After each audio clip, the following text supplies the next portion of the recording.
to ni President Bongbong Marcos Jr. So, ayun po, talagang lahat unti-unting nare-reveal eh.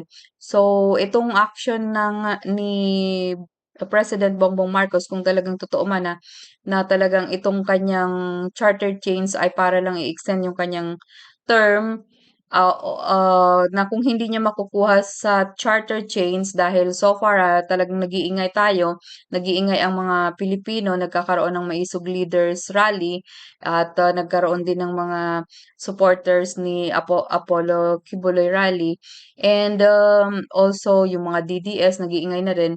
So, kung hindi man sila magtagumpay dito sa charter chains na ma-extend yung kanilang terms, possible ang analyzation ni Attorney Harry Roque ay mag-plan B sila. Ito ngang pagde-declare ng martial law. So, kailangan natin talagang magmatyag na talagang 'wag nating pabayaan yung ating kalayaan na talaga na makapagboto, yung kalayaan natin na pumili ng leader natin. Kasi so far sa ngayon, hindi lang naman ako, kung hindi marami tayo na nabudol, na talagang gusto natin na hangga't maaari, as early as possible, ay mapalitan na natin yung leader. Tapos siguro nararamdaman nila na talagang wala ng heart yung mga tao sa kanila. So, eto gagawin nila ang lahat para manatili sa puwesto. Actually, inamin na rin po ni President Bongbong Marcos na talagang dahil gumamit sila ng troll army. So far ngayon, sa tingin ko gumagana pa yung mga troll army, hindi ako nagkakamali kasi ang mga tao kung magsu-survey kayo talagang gusto nilang bumalik ang mga Duterte pero ang mga vlogger ng BBM administration napakataas ng engagement, parang binobomba ng comments, binobomba ng mga likes ng kanilang trolls para natili nila na kunwari ay malakas pa rin ang suporta ng taong bayan sa kanila. Pero mga kapwa ko Pilipino, magdasal po tayo kung ano ang totoo dahil hindi po natin alam kung ito nga ba ay totoong nasa puso ni President Bongbong Marcos na talagang gusto niyang i-extend yung kanyang terms. Pero sa ngayon, kasi ang performance niya ay talagang bagsak sa taong bayan at talagang gugustuhin natin talaga na ibalik ang mga Duterte. At ito ang babantayan po natin kung itutuloy-tuloy po ba ni President Bongbong Marcos yung kanyang charter chains para i-extend yung kanyang term. So wag po kayong magpabaya, mga kapwa ko Pilipino. Kailangan po natin maging alert at kailangan po nating magdasal kasi hindi po natin talaga kaya sila because they are in power right now and lahat ng mga resources nasa kanila, yung pera nasa kanila. So, puwedeng mabili ang lahat. So ang panlaban lang po natin talaga is prayer. Ang dasal po ay talagang napaka-powerful. It can move mountains, ika nga. So, yung mga imposible, ay kayang maging posible ng Diyos. So, wag po tayong mawawalan ng pag-asa. Ilalayo tayo sa anumang disgrasya ng ating Amang Diyos na nasa langit, ng ating Panginoon.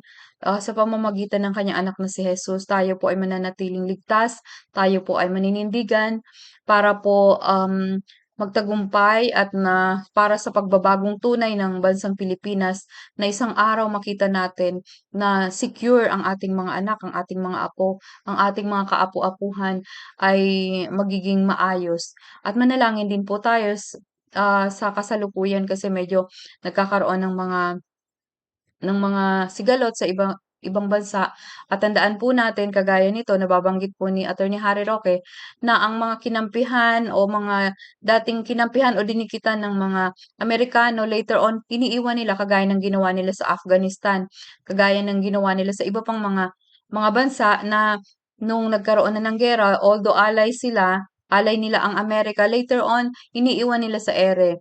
O naalala niyo 'yun, kung hindi ako nagkakamali yung sa Afghan, yung mga tao halos mahulog na sa eroplano, gustong tumakas, para lang hindi maiwan dun dahil nasakop na ng mga terorista yung kanilang bansa at nag-pull out na rin yung mga sundalo ng Amerikano na dapat sana manindigan sila, nandun sila, tulungan nila yung mga Afghanistan. But then, ang ginawa nila ay pinull out yung kanilang mga sundalo at iniwan na, pinabayaan na yung Afghan na masakop ng tuluyan ng mga terrorist. So, sana mag-pray tayo na wag tayong magaya sa Afghanistan dahil sa so far sa ngayon tayo ay malakas ang loob natin dahil tayo sa Amerika. Hopefully na hindi tayo pabayaan ng Amerika just in case na na excited kasi yung ibang mga Pilipino nakikita ko sa social media na excited sila na mag-join sila. So okay naman po 'yun kasi pinapakita natin yung support natin sa country natin na talagang lalaban tayo, nagte-train tayo, magre-reservist tayo, lalaban tayo para sa bansa natin. Okay naman po yung motive niyo, maganda naman at talagang, pinapatunayan niyo ang inyong pagka-Pilipino. Subalit po kasi ang purpose nga ayon nga kay Attorney Harry Roque, hindi nga po kasi maganda na tayo ay makikipaglaban, hindi naman po natin laban talaga ang laban ng Taiwan at ng China. Ang sigalot ng China at saka ng Taiwan is para sa kanila yun, eh, internal problem nila yun. Na kaya lang, nanghihimasok yung Amerika, gusto nila suportahan yung Taiwan na ikinagagalit naman ng China kasi parang pangingialam yun sa kanilang internal na ano problema. Kasi ang China ay nila na talaga na probinsya nila ang Taiwan. Pero yung Taiwan naman gusto ng Taiwan na maging independent at maging separate country. So yun ang nangyayari pero na-involve tayo kasi dahil nga yung Amerika na pinoprotektahan nila yung independence nitong Taiwan at ikinagagalit naman ng China yung move ng Amerika and then yung Pilipinas naman ay nagpalagay tayo ng napakaraming EDSA site dito, nandito yung mga may base militar ng Amerika. So, ang nangyari, na parang nakasama na rin tayo sa sigalot nila kasi nagagalit na rin sa atin ng China dahil parang lumalabas na tayo pa yung magsusupport sa sa away ng Amerika just in case at saka ng China dahil sa Taiwan. Taiwan kasi yung pinaka-subject nila ang pinakadahilan, punot dulo ng pagkakaroon ng conflict ng Amerika at ng China is yung Taiwan. So, tayo naman ang naging kung bakit nagalit sa atin yung China kasi tayo naman ay pumayag na maglagay ng mga base militar ang Amerika dito sa bansa natin. Na 'pag nagkaroon ng giyera ang Amerika at ang China, hindi naman po maapektuhan yung kanilang bansa. Mananatiling safe yung Amerika sapagkat napakalayo at ang giyera ng Amerika against sa China ay yung country natin yung magiging battle zone ng Amerika para labanan ang China. So, ang maiipit dito tayong mga mahihirap. Bakit? Kasi yung mga nakaupo sa ngayon, sobrang yaman na po nila, yung mga congressman, mga senador, ang lalaki ng sahod nila, plus meron pa silang mga MOOE, meron silang mga tinatawag na extraordinary fund, extraordinary expenses na talagang napakalalaking halaga. So, ang maiiwan dito yung mga ordinaryong tao sa Pilipinas, yun talaga ang ibabala. Yun talaga ang tatamaan ng away, ng giyera. Yung mga mahihirap, may iwan, yung mga ordinary, yung mga middle class, yung mga mayayaman, alam ko sa Forbes Park nagbenta na parang may nabalitaan ako na may mga nagbenta na ng bahay sa murang halaga at mga lumipad na sa ibang bansa. Pero tayo, wala tayong ni pambili ng ticket para tayo o pang-process ng visa natin para makaalis tayo. Yung iba nga wala pang passport. So, talagang wala tayong tatakbuhan kundi talagang sasaluhin natin kung ano man yung dapat nating saluhin dito sa napipintong giyera ng Amerika at ng China. Pero ipag-pray pa rin natin kasi so far, yun lang mga speculations lang yun. Ipag-pray pa rin natin kasi talagang wala namang imposible kay God na sana ilayo naman sa mga ganong pangyayari ang bansang Pilipinas at manatili pa rin tayong ligtas at magkaroon tayo ng kapayapaan. So ituloy po natin ang etong analyzation ni Attorney Harry Roque. Scenarios noon at senaryo ngayon. Bakit kaya ganito? Alam niyo ako, umakit naman ako sa entablado ni PBBM dahil ang buong akala ko talaga, bukod sa napakabait na tao nitong si PBBM, ay talagang babaguhin niya yung imahe ng kanyang pamilya. Dahil sabi nga ni Super Ate to the President, sino ba naman ang napakaswerte na binigyan pa ng pangalawang pagkakataon para iwasto ang mga nakalipas na pagkakamali. Pero, imbis na iwasto, mukhang sana'y maulit muli ang mangyayari sa ating kasaysayan. Tandaan niyo po yan, ha? Kapag ang dahilan ay paglulusob, dahilan po yan para magdeklara ng martial law, bagamat meron tayong safety measures na po pwedeng ma-review yung basihan para mag-martial law ng hudikatura at ng Kongreso, sino ba naman ang magkakaila na kontrolado nila ngayon ang mababang kapulungan? Ang problema, miski ang Senado ay independyente, anong magagawa nila kung matapos magkaroon ng martial law, ipadlock na ng Presidente ang Senado, gaya ng ginawa ni Marcos Sr. Sana wag po. Sana ako'y napapraning lamang. Pero bakit ngayon lang kasi lumabas yung ganyang mga salita? Na ang tagal na namang inaangkin ng China yan, mga islang yan. Pero hindi naman natin sinasabi na ina-annex. Kasi pag sinabi mong ina-annex, inaamin mong nawala na sa'yo. Yung nawala nga sa ating Scarborough Shoal sa panahon ni Noynoy Aquino, hanggang ngayon, di natin inaamin ang wala na eh. Officially, sinasabi natin, atin pa rin yan dahil narariyan ang ating Coast Guard, narariyan ang ating mga mangingisda. Although ang katotohanan is, yun nga, dahil sa ating pagtiwala na Amerika ay re-rest back sa atin dahil sa Mutual Defense Treaty, nung hiningan natin ng tulong ang mga Amerikano, ang sagot nila, gagawa na lang kami ng kasunduan sa panig ng Pilipinas at ang China, at yan ay patutupad. Ano yung kasunduan? Umalis pareho sa Scarborough Shoal. Naniwala naman tayo kay Uncle Sam. Dahilan para tayo umalis. Ano nangyari? Nanatili ang China hangga ngayon. And that is how we lost Scarborough Shoal. Sa mga kaibigan, kinakailangan manindigan dahil kung hindi po, pag talagang hindi magtagumpay ang kanilang charter change, ang tingin ko, ang plan B ay martial law. At narariyan na ang deklarasyon ng ating presidente na nag-a-annex na ng teritoryo ang China. Ang pag-a-annex po ay isang pamamaraan ng paglusob na dahilan para magkaroon ng deklarasyon ng martial law. Pero attorney, offensive ho ba yung salita na yan para sa China din? At ito'y magiging provokasyon din tungkol din sa posibleng gera, pero hindi natin sanang inaasahan at hindi natin inihiling na maging hahantong tayo sa ganong sitwasyon. Baka tuwan-tuwa ang China eh. Kasi pag sinabi ni Presidente na ina-annex ang teritoryo, ibig sabihin nagtagumpay na ang China. Di ba hindi nga natin inaamin yun? Miski sa Scarborough Shoal, sinasabi natin na atin pa rin yun. Kapag inamin niya na na-annex niya, talagang inaamin niya na hindi na natin hawak. Di ba? Yun ang ibig sabihin ng annexation. Bagamat sa larangan naman po ng international law, hindi yan magbubunga sa titulo kung ang kanyang pag-occupy ng isang area ay sa pamamagitan ng dahas, no? O yung territory acquired through the use of force na sinasabi ng United Nations na hindi magre-resulta sa pagkakaroon ng titulo. Hindi na ba effective yung mga protesta na ipinapaabot natin sa UN at tungkol dito sa China dyan sa South China Sea o West Philippine Sea? Wala naman tayong protesta sa UN na sinasampa. Ang mga protesta ay sinasampa lang natin sa China. Hindi yan epektibo kasi pag tumigil tayo ng protesta, baka sabihin nila tayo stop dahil tinatanggap na natin ang mga pangyayari. So kahit nakakapagod na yan, anyway, ano ba naman yan? No? Konting sulat lang naman yan, kinakailangan patuloy. Pero ngayon kasi meron na tayong pinagkasunduan na high-level consultation pag nagkaroon ng gusot, pero ang problema, imbis na gamitin natin yung high-level consultation, napakaingay natin. At hindi ko alam kung bakit ang strategiya ay mag-ingay lang na mag-ingay. Ang tingin ko dyan, ang gusto natin talaga, palalain nang sa ganon magkaroon ng basihan ng Estados Unidos para maghimasok. Pero mga kaibigan, tignan naman natin again ang kasaysayan. Sa Ukraine, hindi naman sila nagpadala ng mga Amerikano para lumaban sa ni Russo.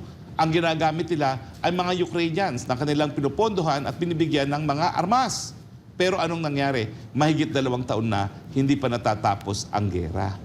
Kaya nga ang sabi ng iba dito sa hidwaan sa West Philippine Sea, kung ito'y magbunga ng putukan, America will fight China to the last Filipino. Kasi namamatay po sa gera sa Ukraine, wala namang Amerikano, kundi puro Ukrainians.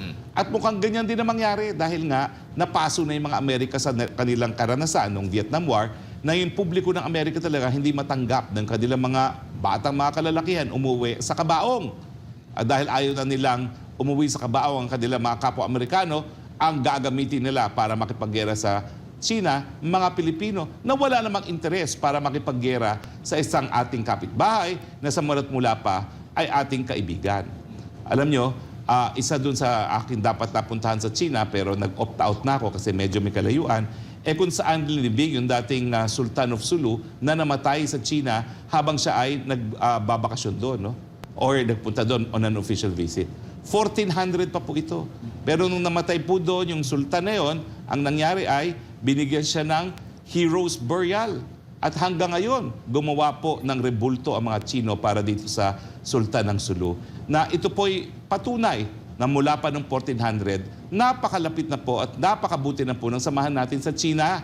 Bago pa magkaroon ng Estados Unidos, mabuti na ating samahan dyan sa China.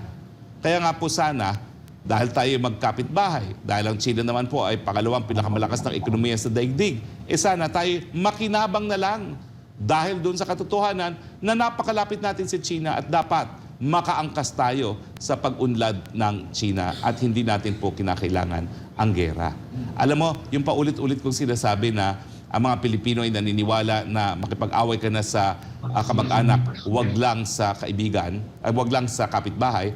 Ang Chino pala meron ding kasabihan Ganon. na mas matindi ang hidwaan sa malapit na kapitbahay kesa sa hidwaan ng malayong mga kamag-anak. So parang pareho din ang tinutumbok, no?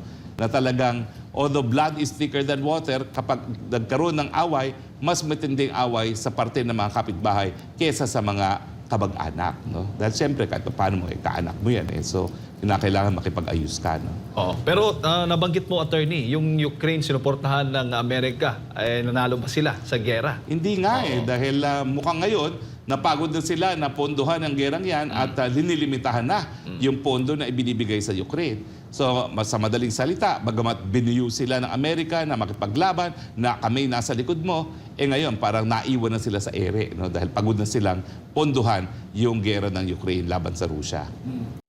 Ayan guys, nakakatakot ano? Lately kung mapapanood niyo yung mga balita natin, marami tayong mga kapwa Pilipino na talagang excited na nagta-train na para sa reservist ng Philippines. So, ito kaya, saan kaya nanggagaling yung fund na 'to?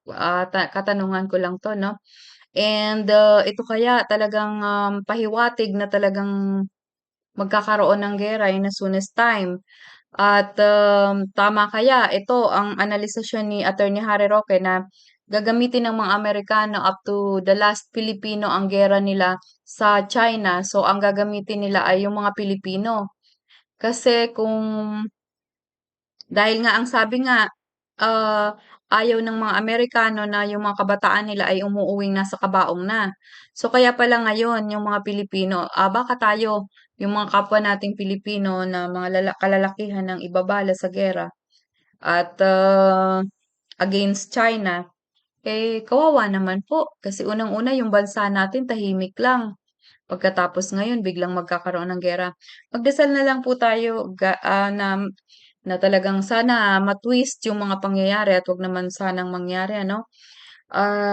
Kasi talagang hindi rin magiging maganda para sa ating mga Pilipino. Imagine, baka bukas mahalawa, wala ng Pilipino dito. So, pagkatapos ng gera, paghatian na pala ng Amerika at saka ng China tong Pilipinas, ano? So, kailangan pa rin talaga tayong magdasal para at least wag naman mabura ang mga Pilipino sa mundong 'to at mapanatili natin yung ating bansa sa ating mga kapwa Pilipino, no? And ito pagpatuloy po natin guys si Attorney Harry Roque. Medyo nakakatakot yung mga possibilities pero huwag po tayong mawawalan ng pag-asa. Bagamat batay sa lumabas na survey na ang mga Pilipino handang lumaban sa mga dayuhang bansa kapag pagdating, lalo na dito sa issue ng West Philippine Sea, makipaglaban, attorney.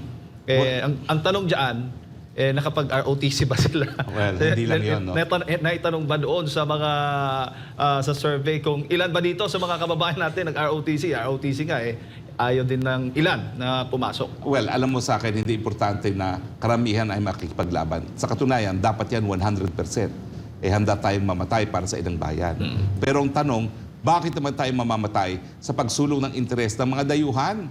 Dahil ano bang pang-nasyonal na interes natin para girahin ng China? Wala. Dahil ang China po, yan ang number one na pinupuntahan ng ating mga produkto na binibenta sa daigdig. At yan din ang number one ang pinagkukunan natin ng mga bagay-bagay na kailangan natin dito sa Pilipinas. Ang di natin nalalaman, bagamat hindi OPEC member ang China, about 20% ng lahat ng ating petrolyo na process na, yung diesel at gasolina na, ay galing sa China.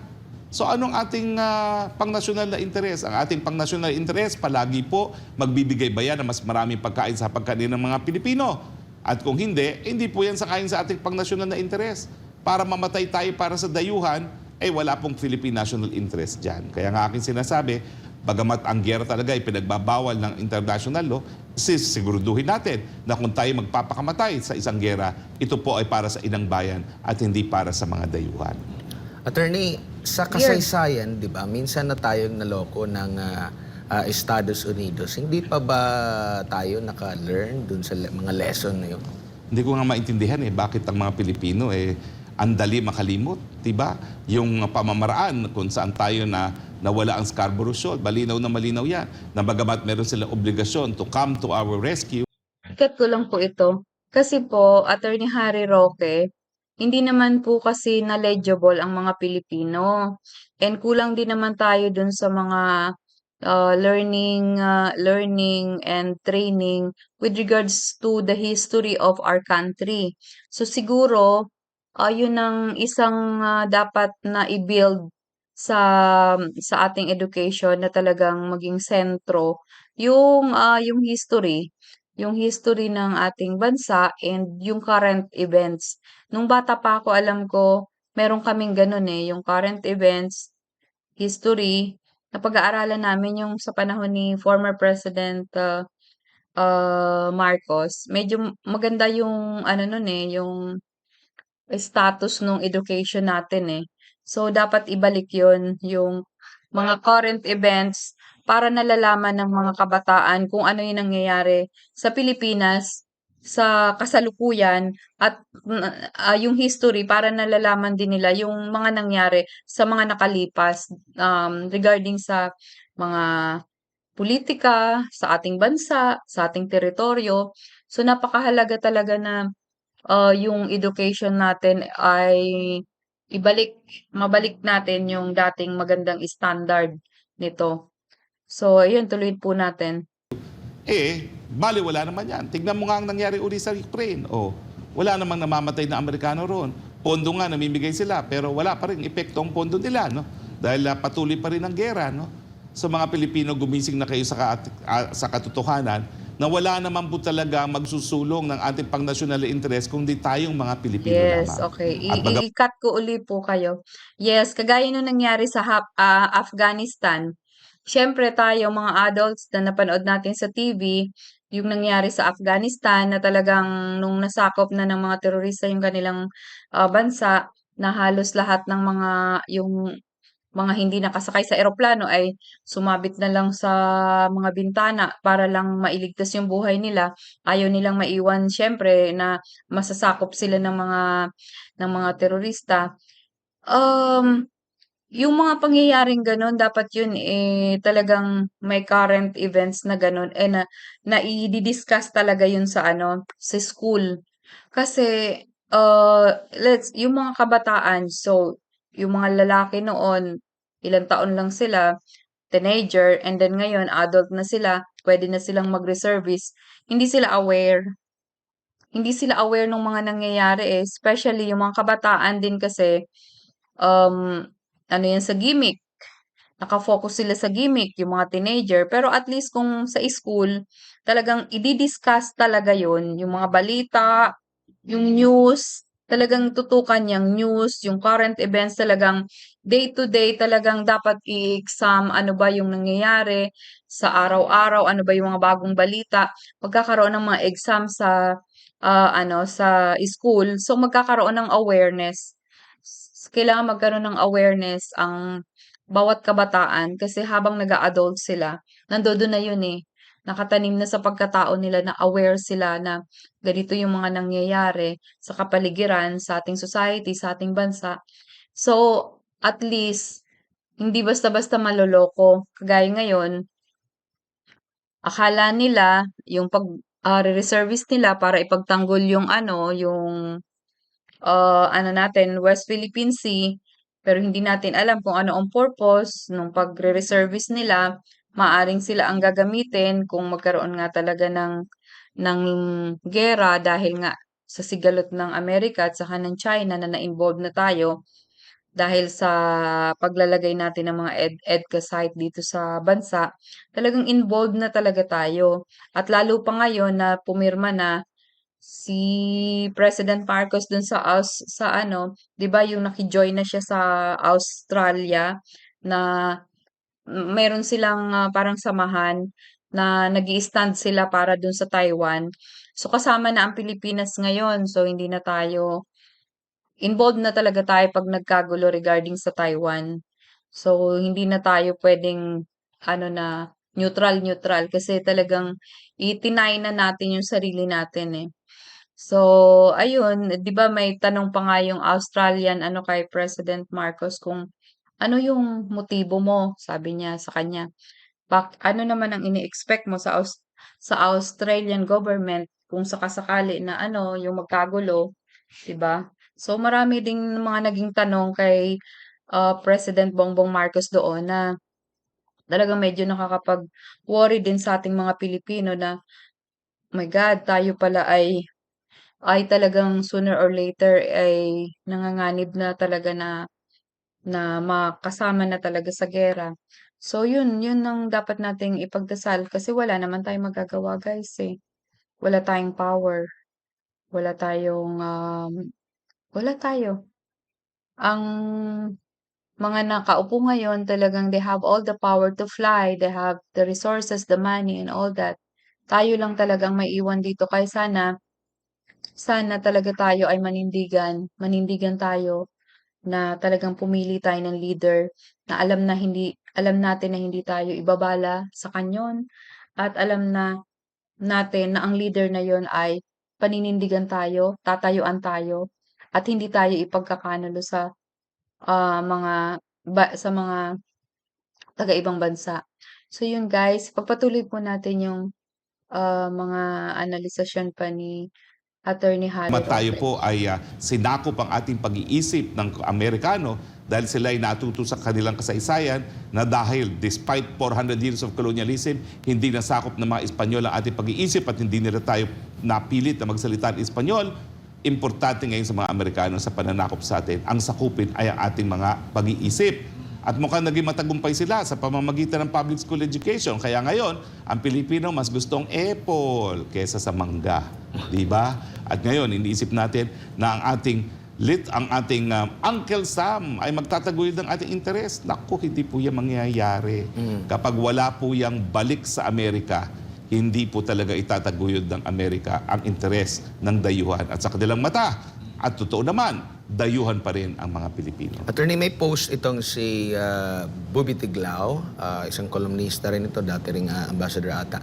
3 days ago, basahin ko lang. Sabi niya dito, "There are sane people here." Post in a chat group of retired PCG Admiral Joel Garcia. "In like manner that the Philippine claim of sovereignty and sovereign rights in the so-called West Philippine Sea WPS is not also recognized by the whole world. More so, the name WPS is not registered in the UN system and therefore not also recognized by the whole world. That makes the WPS area disputed. Since it is disputed, the Philippines has only 2 options, diplomacy or war. Megaphone diplomacy is not diplomacy as it adds fuel to the conflict. The Philippines can amend its constitution and include Pluto, Jupiter, and Uranus as part of its territory but needs the recognition of the whole world under the UN system. The Philippines Philippines has not even officially published a map to show its territorial claim in South China Sea. That also adds to the problem. The Filipinos will be fighting a war without knowing the location or the exact geographical coordinates of the so-called territory it is fighting for. It is only the warmongering media that is dictating the narrative of the South China Sea conflict. The arbitral award did not rule on territorial issues but only maritime entitlement under UNCLOS. Ironically, the Philippine claim in the arbitral award has not been recognized by the claimant states. Example, Malaysia, Vietnam, China, Taiwan. Incidentally, if Taiwan recognizes our claims in South China Sea, probably we can defend Taiwan in case it is invaded by China. But Taiwan will never recognize our claim. In this case, why EDCA? We have to educate first our people on the truth of our claims in the South China Sea. Very sad. Ano po ang sinasabi dyan ni Bobby Tiglao? Unang-una, bagamat sinasabi nila na tayo po nagwagi dyan sa arbitral claim, hindi po tayo nagwagi na tayo ang may titulo sa pinag-aagawang mga isla. Dahil ang UN Tribunal for the Law of the Sea at ang UN Convention on the Law of the Sea, karagatan lang po ang sakop niyan.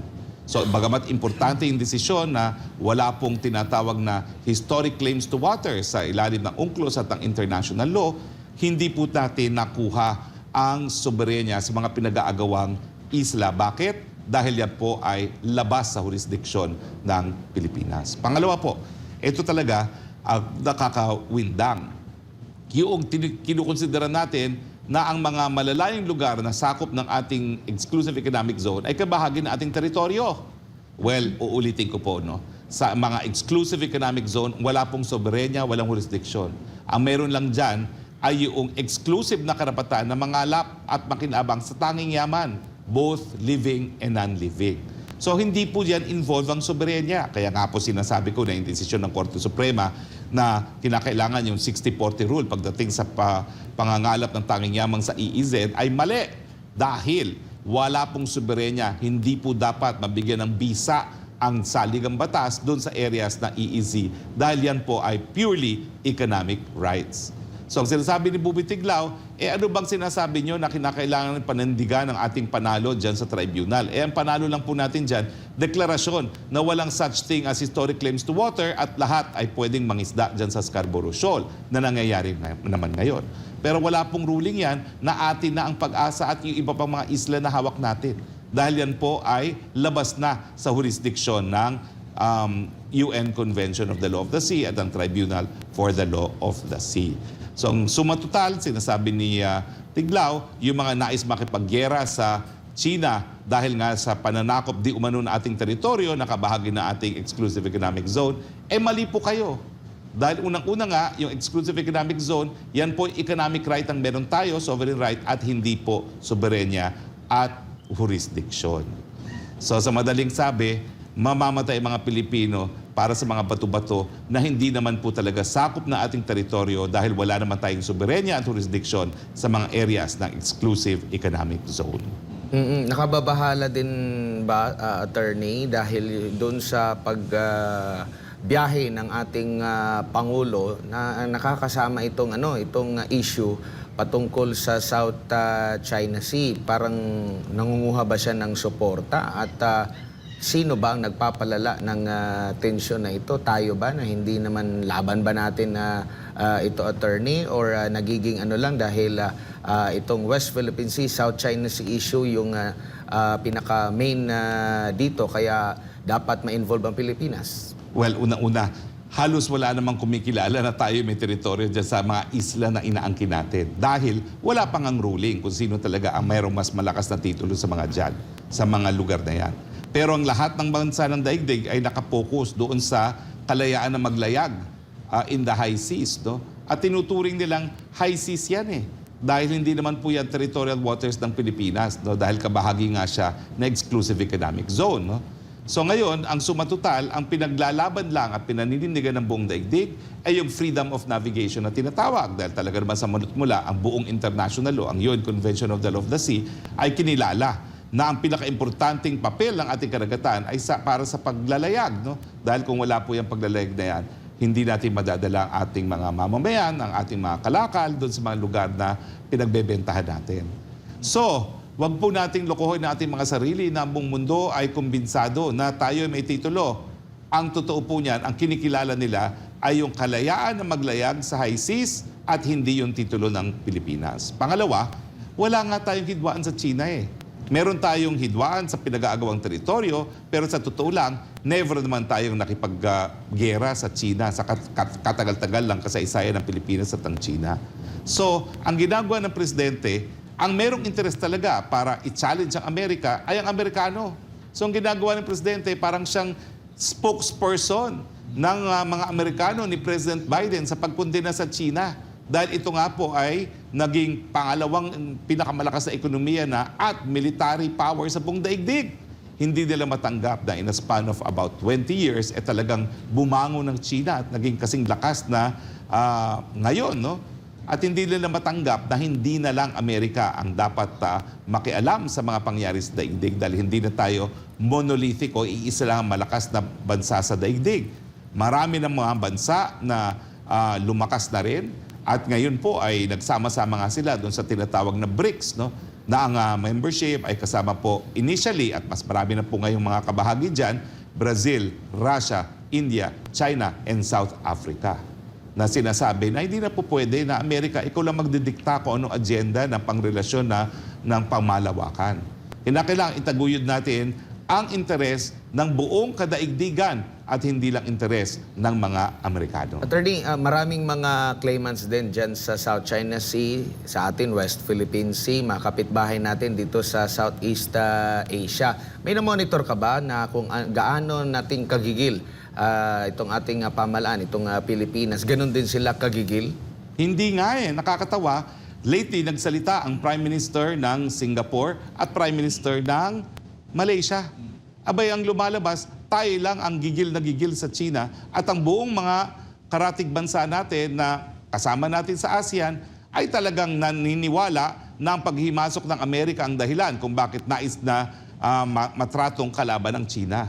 Pero dahil ang kanilang mga ekonomiya ay napakalaki, ang kanilang paniniwala sa ekonomiya rin ng China, ayun, nagsalita ang dalawang leaders ng Singapore at Malaysia na sa tingin nila, kinakailangan dumistansya tayo sa Amerika dahil ang interest nga ng Amerika na makipaggera sa China ay taliwas sa intensyon ng mga miyembro ng ASEAN nang nais lang ay mabuhay ng mapayapa at magkaroon ng kalakal, lalong-lalo na sa kanilang mga bansa at sa panig ng China na uulitin ko po, no? Pangalawang pinakamalakas na ekonomiya ngayon sa buong daigdig at meron po mga estimates na hindi na po aabot ng 10 taon, mauunahan na po ng China ang ekonomiya ng Amerika. In the same way na humahabol din po ang ekonomiya ng India. Alam mo yung karamihan ng ating populasyon, yan ngayon ang naging susi na paglago ng mga ekonomiya ng mga ating mga bansa. Ganyan din po ang Pilipinas. Bagmat napakadami nating tao at sinasabi natin na mas mahirap ibigay ang pangangailangan ng mas malaking populasyon, yung merkado na nabuo dahil nga sa kalakihan ng ating populasyon, yan po yung nagsisilbi ngayong catalyst for growth. Susi sa pag-unlad dahil habang mas malaki ang merkado mo rito sa Pilipinas, mas malaki po yung kikitain ng mga nangangalakal at yung mga nagmamanufacture o gumagawa ng iba't ibang mga bilihin. Attorney, huli na lang bago mag-break. Kung gaano ka-aggressive ang Pangulo sa pagbisita o pagkikipag-usap sa ibang mga bansa tulad ng Amerika, dapat bang ganun din ka-aggressive siya sa pagkikipag-usap sa Pangulo ng China?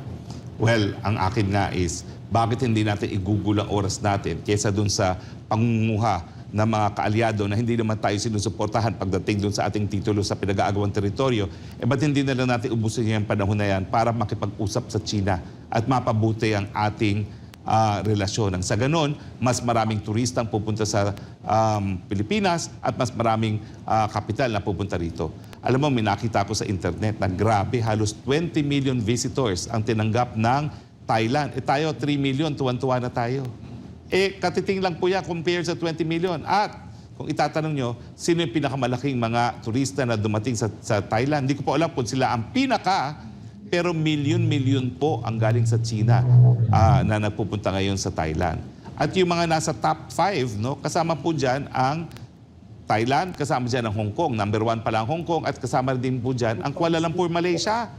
At karamihan po, o di naman kaya napakalaking numero ay nanggagaling sa China. At alam niyo ang mga turistang China, hindi yung backpacker.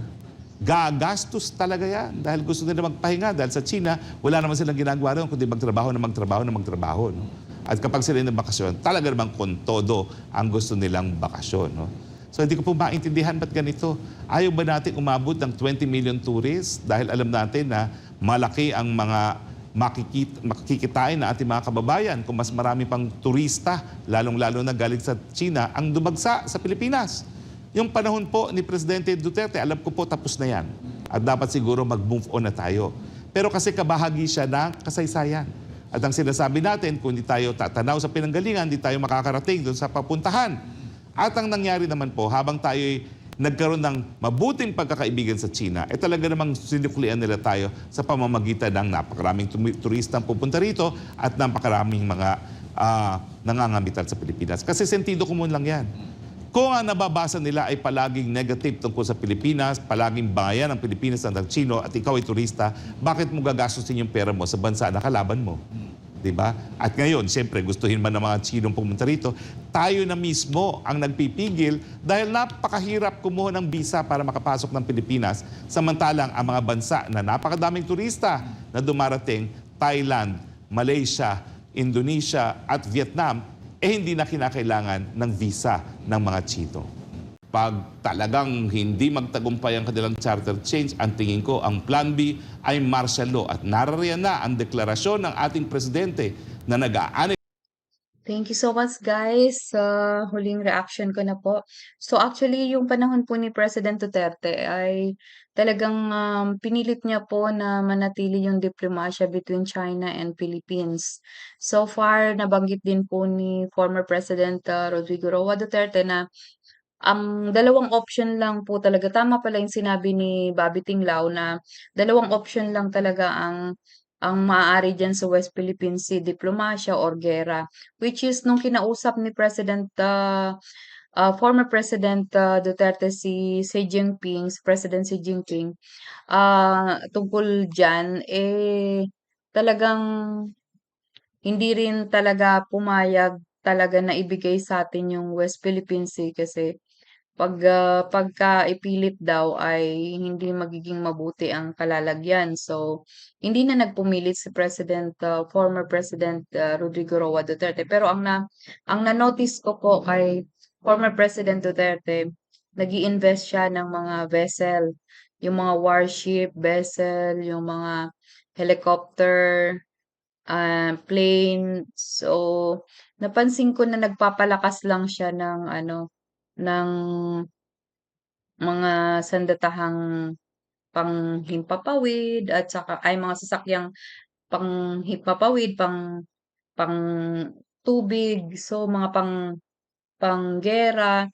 Alam mo yon, siguro dahil hindi pa tayo pwedeng lumaban, so na puro diplomasya lang muna ginagawa niya para maiiwas niya po ang mga Pilipino sa giyera, maiiwas din sa conflict at makaiwas din tayo sa mga damages. So yun lang po, maraming pong salamat sa panonood ninyo at courtesy po sa ating SMNI, Sunshine Media Network. At God bless po at ipagdasal po natin ang SMNI na malagpasan itong pinagdadaanan na ngayon sila ay talagang sa kasalukuyan ay tinanggalan na ng prangkisa at gayon din po yung gikan sa masa, yung laban kasama ang bayan, wala na rin po sa himpapawid. Pero so far po ay nananatili naman silang active sa social media, napapanood natin sa tulong ng ating mga vloggers, si Bisdak Pilipinas, si Banat Bay, si Travelers, si Brothers Travelers, sino pa ba, si Pambansang Loyalista. Ayun, mapapanood din po natin kadalasan na nagtatanggol sa Duterte administration, sa former administration si Badong Aratile. So, mapapanood pa rin po natin at sa ngayon may mga nakikita po akong mga vlogger katulad ni Tropang Bisaya na talagang sumusuporta sa mga kay VP Sara, kay former President Duterte at sumusuporta po sa country. So far ako kasi yung bansa po natin ng suportahan. Nagkataon lang na sumusuporta tayo kay President Duterte kasi napakaganda nung pamamahala niya sa Pilipinas nung nakaraang 6 years na pamamahala niya. And also, wala naman po tayong nakikita o nababalitaan mga corruption sa family nila. Actually, ang nakikita natin masyado po silang matulungin at talagang maawain, generous. Sa kanila talaga, hindi nila tinataas ang sarili nila. Lagi po silang nakayapak sa lupa at ang tingin nila sa sarili nila sila ay mga public servant at hindi sila mga head, hindi sila mga pinuno o hindi sila mga amo.